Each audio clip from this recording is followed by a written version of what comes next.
GM, Rainmakers fans, welcome to another episode of Make It Rain, Divisional Round Playoff Edition. Here we go, Jake and Theric. How are we doing this morning? Yo, how we doing, fellas? It's exciting week ahead here. We got the playoffs, baby. Playoffs, 6 games here, and still the same amount of prizes. So we got $1 million in prizes over 6 games. Dense prize pool. It's gonna be a fun one. Excited to dig in with you guys. How we doing, Theric? I'm doing pretty good. Much better than I was doing last week, but I'm excited to see how the playoff Rainmakers goes. I think it's going to be a lot tougher now that there's a lot less players to choose from, but it should be an interesting time. Yeah, totally agree. Definitely a different dynamic for us to kind of take a look at here and see how we're going to approach things here with playoffs upon us. Unfortunately, JJ could not make it this morning, so a big salute to him. We will carry on in his honor and talk a little Rainmakers football. So let's go ahead and get into it. DraftKings put out a little bit of an update in regards to superstars. Let me go ahead and share my screen here, and we can just kind of talk through some of the changes they did make, and if we agree with it, if we're a little surprised by anything. Here we go. DraftKings put out a little announcement with some superstar updates. They removed some, added some. It seems like they went through with a 3 players from each conference strategy here, which seems to make some sense. But we did lose some players like Joe Burrow here, getting lost in the shuffle. Obviously, they had to kind of condense things down. Jake, what are your thoughts on their shift here? Do you like it? Were you surprised by any of the adjustments they made? Yeah, I'd say overall I'm pretty neutral on this. We lost Burrow, Herbert. I'm trying to think of the other ones. Lamar Jackson. Lamar. Oh, yeah, Lamar. Yeah, overall I'm pretty neutral on it. It kind of helps in some situations being able to play some guys up, which I'm happy about. Like I have a Burrow chase stack I can play up in Legendary if I want to, so that's pretty exciting. Yeah, I don't know. I was surprised in that that they took away so many of them, and they didn't add any either. It was all subtraction. But it makes sense that they want to even it out in each conference. It makes a lot of sense to me, on the way that they did it. But overall, I don't have a strong opinion either way. I think it doesn't really do a ton in terms of balancing out the game. It's pretty much par for the course at this moment. I don't have any strong takes, but maybe you guys do. For me, it's just I think it's a good thing, at least just because it allows more different builds, especially in the playoffs, so you don't feel like you have to go get that a third string wide receiver to win. But it's also going to make people play chalkier, so doing more contrarian is probably the way to go, just as everybody's going to be trying to stack as many former superstars as possible into their lineups. So I don't mind it. I think it gives more variety, but I think people are going to get this false sense that the best plays win, where this season we saw that many times wasn't the case. Yeah, I'd have to agree there. I'll take any additional flexibility we can get when building these lineups, especially on some of these shorter slates. So, I was a little surprised. A guy like Burrow or even Chase wasn't elevated, but at the end of the day, we'll take it. And even if it turns into a little bit of a chalkier contest or lineup construction, that's okay. At least you kind of know what you're playing with, and gives you just some flexibility for some upside at the end of the day. So, no qualms about it here. Was happy they did make some adjustment. Obviously, we knew it was coming, but as far as playoff lineup construction, we'll get into the marketplace and some of the slate talk here upcoming. But just at a glance, building your lineups, obviously shorter slate strategy is kind of in play here. But is there anything notable that you guys are doing differently now that we're in the playoffs versus how we were playing in the regular season? To be honest, I'm actually selling off a lot of my playoff players. I wasn't doing that in the regular season because the prize pools were still really solid, but the playoff prizes are 3K to first or less, at least as far as the rare goes. And it's probably going to be the same throughout the entire playoffs. They may bump it up for the Super Bowl. But with that being said, if I can make I know from playing so many showdowns with this season, I'm usually pulling in, I don't know, between $50 and $100 on rare for the lineups that I was making. And so thinking about like, if I can make a few $1,000s now or 500 with the potential of, I don't know, a couple thousand later, I'd rather take the guaranteed money at this point. I've also got a ton of really solid players that I'm going to hold on to from teams that did not make the playoffs. Players like Devontae Adams and Josh Jacobs and stuff like that are going to have great seasons next year, but their value is completely tanked since they won't make the playoffs.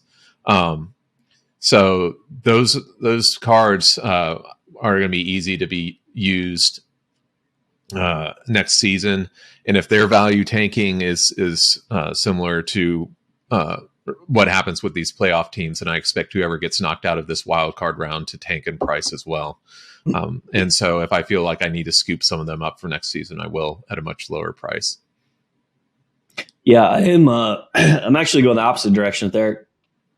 I've been buying players a decent amount here for the playoffs, and that's because I think it's not super widely known that they are going to do $1 million in prizes every round, right? So that means that these prize pools are going to get bigger. It's not like you said, the 3K to first, like that's going to grow next week to a bigger prize pool because it's going to be more condensed, right? There's only going to be 4 games next week instead of 6. So that prize pool is going to condense more on those 4 games. So instead of like the 100K contest, the main contest in Elite, it's probably going to be like 150, maybe 200K instead next week, and then even bigger the week after, then even bigger in the Super Bowl, right? So I'm kind of playing it in a way, especially it's definitely more high risk the way I'm doing it. Absolutely. If you want to sell off during playoffs, by all means, like definitely go for that if you need the liquidity. But personally, I'm in Rainmakers for the long haul. I'm ready for whoever gets eliminated. I can either use them next season or I'll burn them.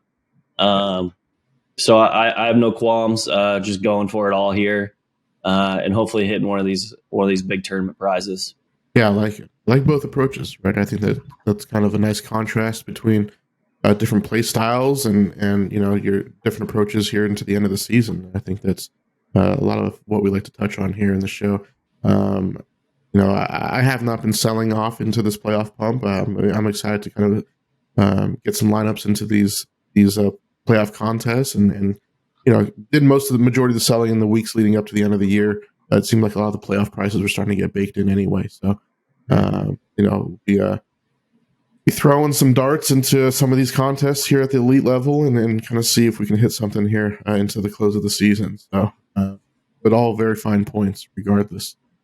One other headline item that DraftKings did throw our way, which was a little surprising considering where we are in the season, but they did offer up a collaboration with Moonbirds, a very notable project here in the NFT space.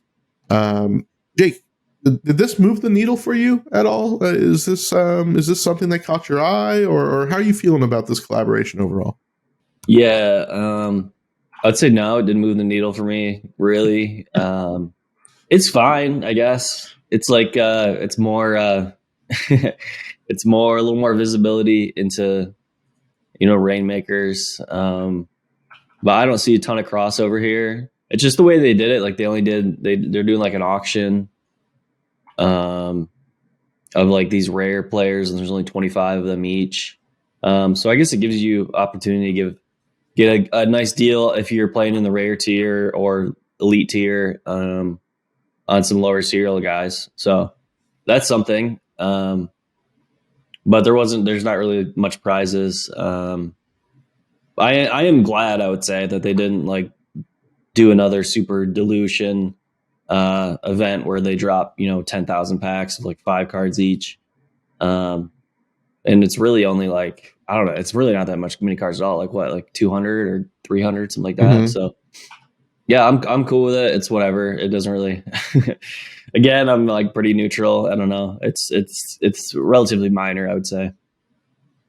That's something that was scaring me a lot, was them coming out with a really diluted card pool, because they would drop another huge pack of playoff players for a special contest.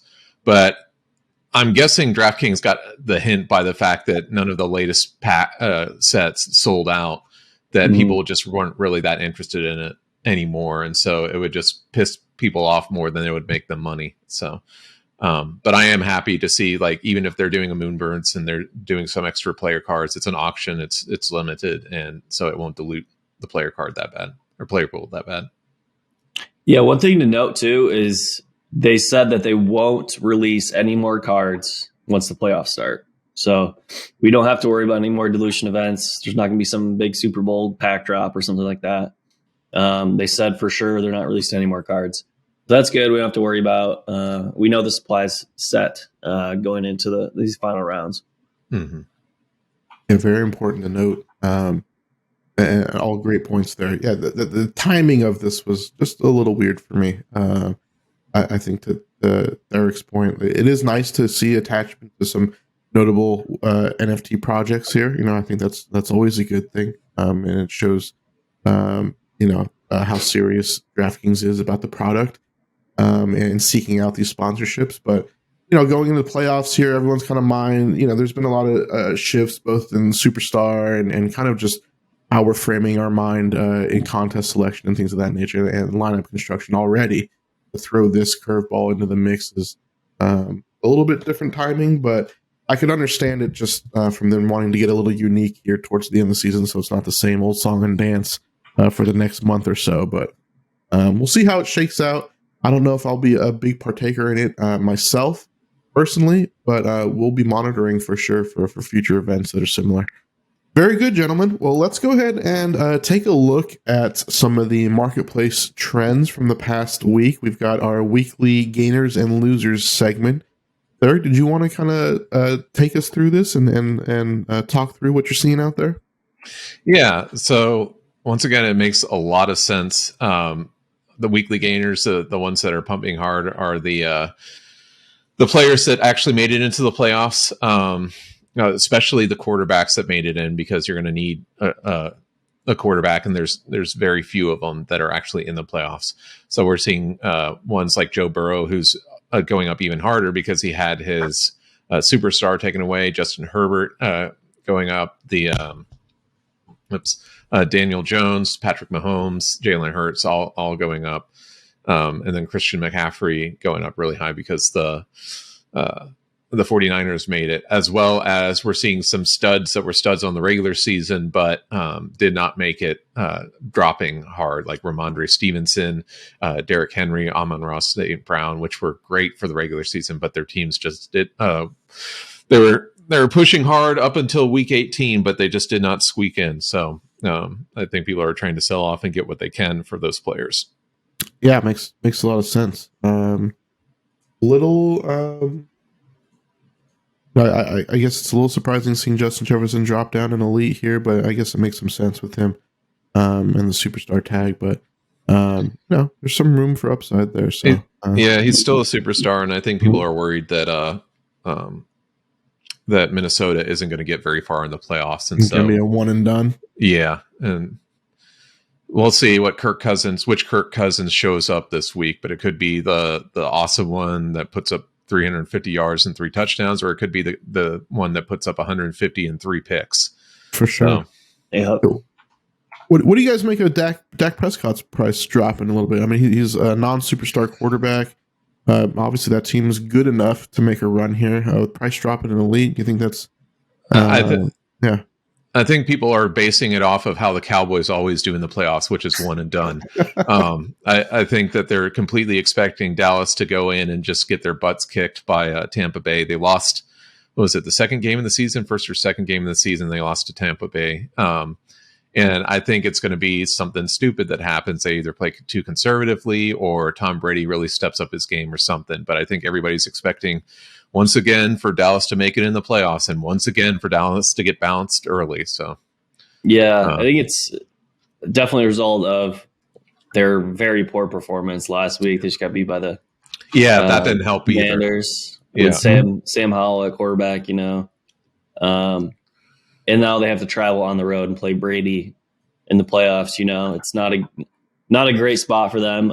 They were hoping for a better seed, so I think that's why is kind of their outlook definitely overall in terms of playoff outlook has tanked after last week and a bit. So the price kind of follows. Sure, that makes sense, and definitely as we'll talk about as we get into our matchup segment, a tough draw here going on the road. So makes sense to me. Next graphic, the market snapshot. Derek, anything pop out to you here? No, it seems like the drops are slowing down just a little bit, but I think that's because the floor on a lot of cars have been reached, at least for the off season. Well, the highest momentum floor prices makes sense as well. Everybody's grabbing those playoff players as much as they can. But as far looking like, especially the rare floor, the core floor, like everything seems to be slowing down, not dropping nearly as hard as it was a couple of weeks ago. And I think it's because now that we know where most players stand, people are valuing the players where they feel they should be. So I don't think we're going to see a huge tank drop off. I think we'll still see a slow creep down through the playoff weeks, but I don't think it'll be a drastic drop. I think there's just going to be a standard floor for the off season for everything.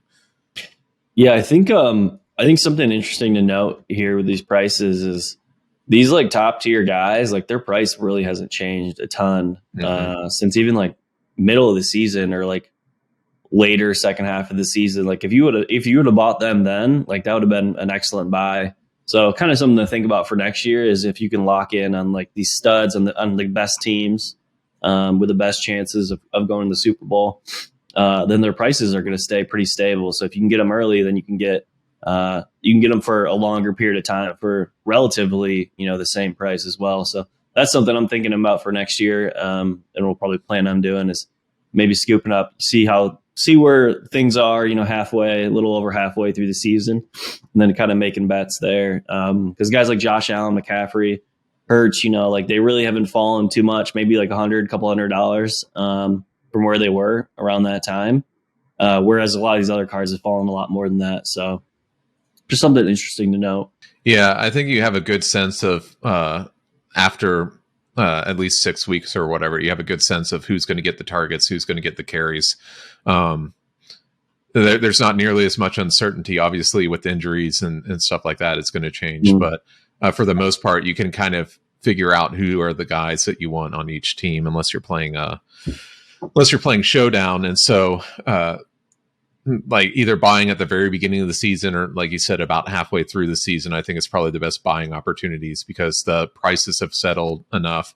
If you're trying to make some flips in the market, you can do it in other weeks. But as far as if you're just trying to buy to play the season, you're probably going to get the best value of those. And like you mentioned, if you're getting the studs, a lot of us were worried that no matter what the card was, it was just going to tank by the end of the season because everybody's trying to get out. But we're seeing, like you mentioned, that the studs aren't going down nearly as much as everything else. So locking in that value halfway through the season and then not worrying about them to be worthless is great.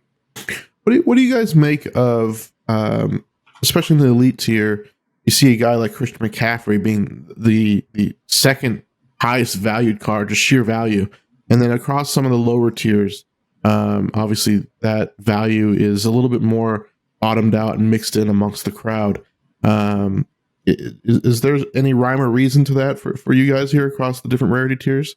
I think it's just low supply makes higher variance with these cards. Like McCaffrey was, like I bought one earlier this week or maybe beginning of last week and it was like 400 something. It was like mid 400s, maybe low 400s. So I think it's just people bought up his floor a little bit. It's just higher variance. Like it could be one listing and like it shoots up $100-$150. So I think that's all it is really. Yeah. Well said. Makes perfect sense. Great stuff. That was a good little snapshot of the market. Good stuff to talk through and see where we could find still some edges, some pricing edges here with games set to kick off tomorrow. So always good to monitor that. Thank you very much, gentlemen. All right. Well, here we go. Let's go ahead and see what Vegas has given us in terms of totals. Obviously, it's a little bit of a shorter week game wise, playoff weekend, divisional round. 2 games on Saturday, 3 games on Sunday. Jake, where are you looking at here? Some of your favorite targets, some of your favorite plays here for the Saturday and Sunday slate separately. Yeah, so it's interesting. We got three different slates here, one on Monday as well, and it's going to be condensed, right? So, we're gonna have to realize we're gonna have to focus on serials. Is going to be a big thing in these playoff contests, with it being more condensed. There's going to be more unique or less chance for unique lineups, especially in lower tiers in core and rare, where there's more entries, more competition, more people playing the same thing as you.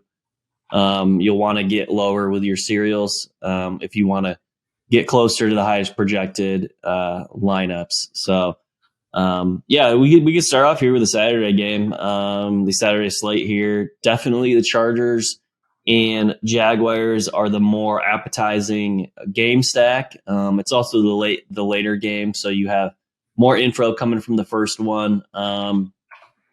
It's tough. Like, actually, all 4 of these quarterbacks, like, I wouldn't mind stacking. A Geno stack, Purdy, Herbert, and Lawrence. So that's nice. At least it gives you a chance to get a little different if you want to. I like taking shots on this first game, the Seattle 49ers game, and then from there getting a little different if needed. Seeing what my opponents are doing and switching it up from there, but. Personally, I'll probably be decently heavy on these 49ers. They have a nice team total as minus 9.5 point favorites. Probably won't be playing much Seattle at all. Maybe probably like a max 1 in a lineup unless I'm doing a Geno stack. But wouldn't mind doing, 3 49ers in a lineup if I'm doing like a Purdy stack as well. But I think, the bulk of what I want to do is probably going to be in this Chargers Jags game, stacking that up as that has the higher total. What about you guys? How you feeling about these? Mine would probably be going after the Chargers Jags game. I feel like that's the one that could have the best chance of going back and forth and just being really high scoring. I wouldn't be surprised if the 49ers destroy the Seahawks. I wouldn't be surprised if the Bills destroy the Dolphins. Giants and Vikings could go off, but we've seen the Giants really slow games down. We don't see a lot of shootouts with that team. Their defense is pretty solid, and then their offense likes to run the ball a lot. So that one, I wouldn't be surprised if it was a bit of the dud. And then once again, Bengals should probably kill Ravens. I don't see that being much of a competitive shootout. And then Cowboys Bucks could be a good shootout, but they're not on the Saturday Sunday slate. So my bet for a shootout would probably be the Chargers Jags, and that's what I would focus on.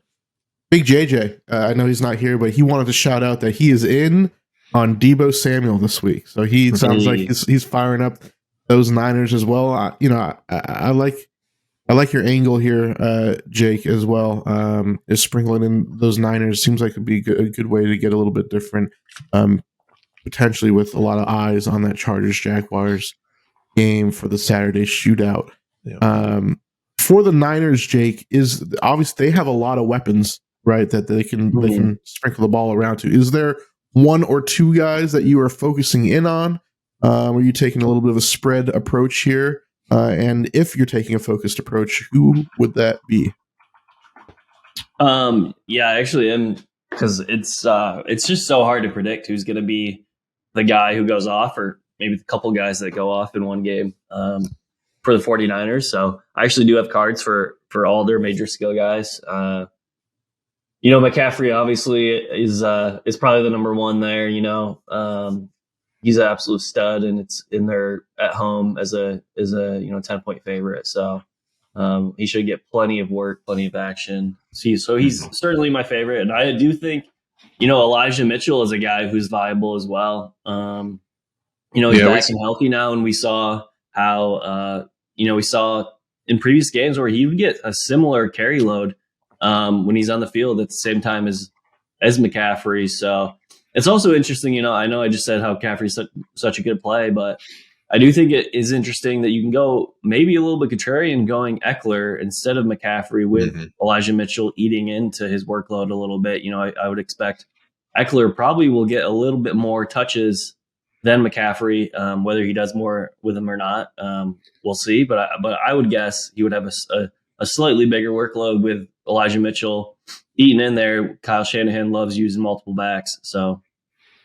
Yeah, and one thing we saw is when they had completely gotten out to a huge lead, they decided to pull McCaffrey, keep him healthy, and put in way more Elijah Mitchell.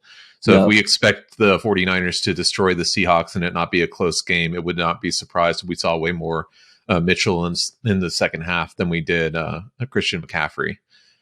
One thing I will finally mention is while they will be or most likely blowouts, the Bills and the Bengals can easily put up 3 to 4 touchdowns through the air before like resting their starters or going to a ground game. And so people will be thinking, oh, I can't play Bengals, I can't play Bills because they're just going to destroy their opponents. But if they do get out to a lead, we've seen Joe Burrow throw 3 touchdowns in the first half easy and not have any challenge. They usually don't slow down to the second half. So if they put up 28 points in the first half, Joe Burrow or Josh Allen may still be a really strong play. Yeah, no doubt about that. I totally agree there.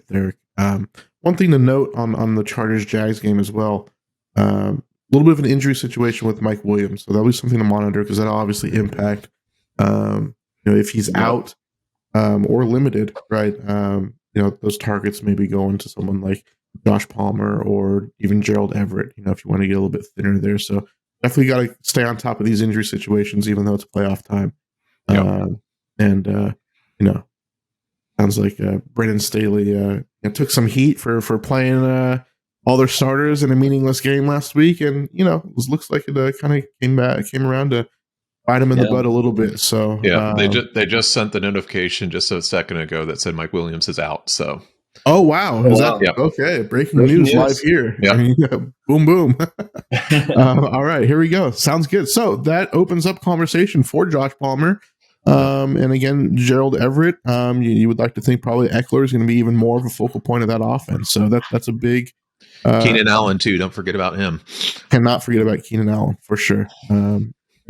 He has been a target monster, as he always is, but really come to life here over the past month or so since coming back from injury. So very interesting development there. Thank you very much for that. Moving into Sunday, Jake, any of these games popping off to you that you're looking to target on the larger Sunday slate? Yeah, this Giants-Vikings game is super interesting. It has a high over-under. We saw the last time these teams played. It was a high-scoring affair. Daniel Jones, I think, had the best game of his career.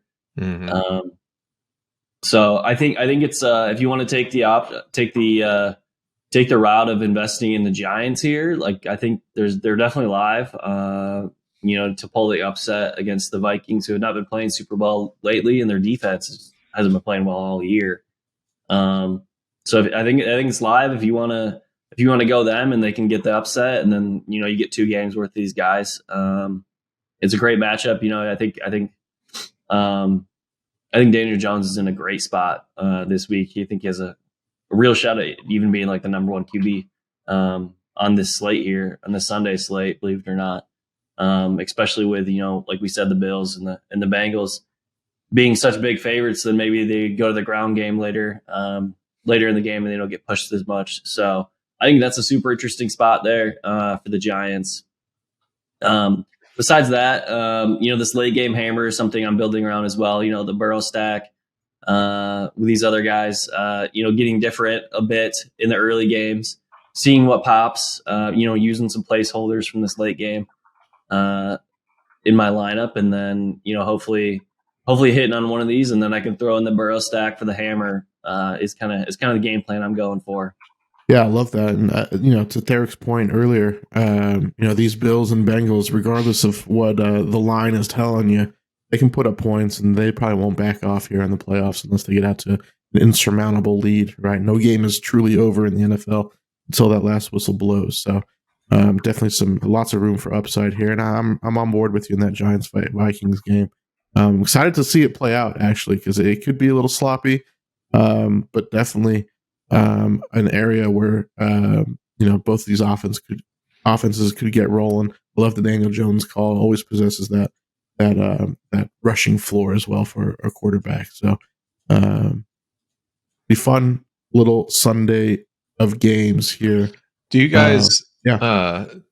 Are you guys thinking at all testing the waters with the Ravens or Dolphins mini stack? I know we can't play. I don't think Skylar Thompson or what's his name from the Ravens have cards, but like playing any of players from that. Just because like no one's going to do it. Everybody's expecting those teams to put up 0 points. So I was curious if you guys are thinking about playing a Tyreek or a Mark Andrews or anything like that. Yeah, I think Tyreek and Waddle are viable, but it's pretty thin. I don't think they have much upside is the only thing. Which sucks to say in a playoff game with, Tyreek Hill and Waddle. That was such a dynamic offense the whole year, but they're on their third string quarterback, and he really hasn't shown much to be able to get the ball out. But it's also like those guys are so talented. Tyreek could break a 70-yarder touchdown anytime. So he's always live. I think he's very much in play still. But it is thinner, and it's also like you're getting, highly likely just one game out of him in these playoffs, right? So it's not really great. I think the Ravens, they're a little bit better chances, but there's still like the passing options. There's like no one I would really want to go to. Maybe Andrews would be the only one I would even remotely consider in the passing game. And I think that's all right, especially in the deep roster. If you're going there and you need a tight end position, I think it's definitely very viable there. And then Dobbins, I think, is actually a decent play for running back. There's no real like stud running backs in this Sunday slate. It's Saquon. It would be the biggest one, outside of Saquon. And then, Dalvin just got hurt last week, so he's kind of shaky. We don't really know. Yeah, it's going to be Saquon Mixon for so many people. And then Mixon as well. But Mixon's had very, low, lower floor games too. Like he's only hit his upside only a couple of times, really all season. So he's not really someone you really have to worry about. And Dobbins has played well. He just got last week off. So he's rested after the injury and stuff. And I imagine the Ravens are going to go very much a ground and pound game. They're probably going to try and run it a ton. Slow the game down, hopefully make sure, Burrow doesn't get a ton of pass attempts off. So that's what I would imagine. I would imagine they're probably giving plenty of work here. So I have no troubles at all going to Dobbins. Excellent. Yeah. That's what I was wondering. So, like there's definitely some positions that are so thin that unless you want to match up with so many other teams, that might be a point of contention, but maybe it was just too weak. But it's good to hear that. Yeah, you took the words right out of my mouth in regards to Tyreek and Waddle. Like, yeah, it's thin this weekend. It's super unfortunate. However, they are always candidates for a nice little pop pass to the house. At some point. Obviously, that's kind of wishing for a lot here. But if you did want to get a little unique. Not many people are going to be on either one of those guys. So I just wouldn't expect a double-digit reception performance or anything like that. And then the other maybe unique play here, especially with Mostert. He didn't practice yesterday. He's got a little bit of a thumb injury. So Jeff Wilson might be in the mix here for a lead back opportunity. Obviously, if we anticipate the Bills to get up and out to a big lead, and this spread holds, then who knows how much running opportunity there will be for Wilson. But obviously, something that you can throw into the mix as well here. All right, well, great stuff. Nice talking through the slate with you guys as always, and then seeing where we can find some edges in the marketplace. I kept it nice and tight this week. Obviously, with the playoffs, there's only so much really to go around, but I think we made the most of it, and happy to hear our strategy here moving forward until the end of the season. Make It Rain is planning on having weekly episodes throughout the duration of the playoffs. So we will see you back here next week, same time, same place. For everyone tuning in the audience, thank you very much for listening. If you are interested in joining a Web3 community, think about joining Metaverse HQ. We have lots of conversation. We just got through our most recent token mint. Lots of new faces in the crowd, talking all topics Web3, NFTs. We've been cooking. Lots of action in the marketplace, and also lots of conversation around Rainmakers and even DFS and Best Ball in some of our focused discussion forums. So you can find our token on all of your favorite marketplaces. Until next week, good luck, everyone. Let's make it rain.